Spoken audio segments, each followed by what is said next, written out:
This is TechCrunch. When it comes to creating images of Earth from above, satellites, drones, planes, and spacecraft are what tend to come to mind. But a startup called Near Space Labs has a very different approach to taking high-resolution photos from up high. Near Space Labs is building aircraft called Swift that are raised by helium balloons and then rely on air currents to stay up, move around to take pictures from the stratosphere, and eventually glide back down to Earth. On the back of significant traction with customers using its images, the startup has now raised $20 million to expand its business. Bold Capital Partners, a VC firm founded by Peter Diamandis of XPRIZE and Singularity University fame, is leading the Series B round. Strategic backer USAA, U.S. Automobile Association, is also investing alongside Climate Capital, Gangels, River Park Ventures, and previous backers Crosslink Capital, Third Sphere, Draper Associates, and others that are not being named. Near Space Labs has now raised over $40 million, including a $13 million Series A in 2021. The startup is the brainchild of Rima Matevosyan, CEO, Ignacy Luch, CTO, and Albert Kobe, chief engineer, all three of whom worked in space and physics technology and research prior to starting the company.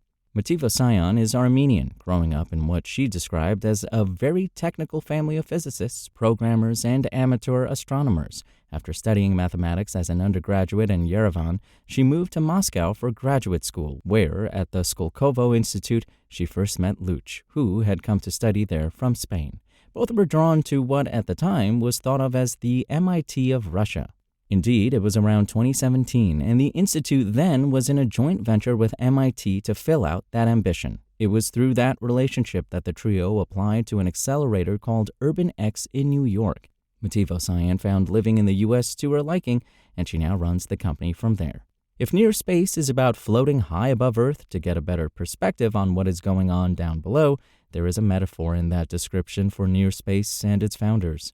The partnership between Skolkovo Institute and MIT ended in February 2022, one of the byproducts of the sanctions that the U.S. leveled on Russia in the wake of its invasion of Ukraine.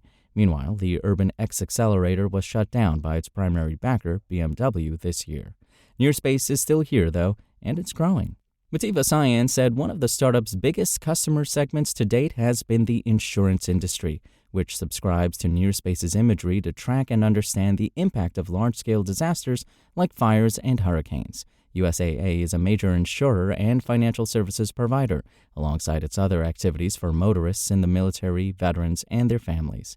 For now, Near Space covers only specific areas of the U.S., but it plans to scale up. Matevosyan said that can be done relatively easily, since the company requires no special licenses to fly.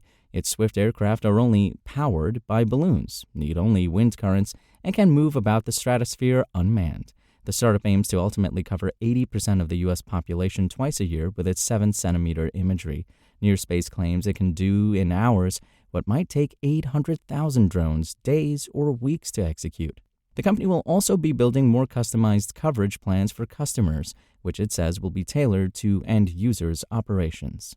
Today, those users are primarily in the area of insurance, but some of the funding will also be used to explore opportunities in other segments. Matevosyan cited agriculture as an area where the startup could have an opportunity.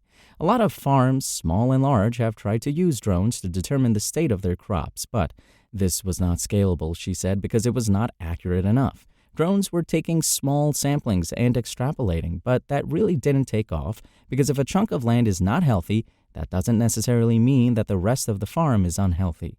Using drones to survey everything proved too costly to execute, while satellites can't provide decent enough resolution for the right cost to those would-be customers. Military use is one area that seems like an obvious use case, but Near Space has yet to pursue that opportunity. Matevosyan describes the Swift as dual use, and it could include a limited amount of payload.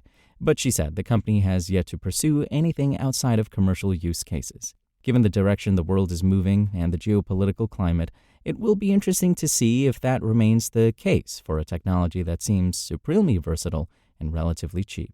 Still, that versatility is one reason why investors are so interested.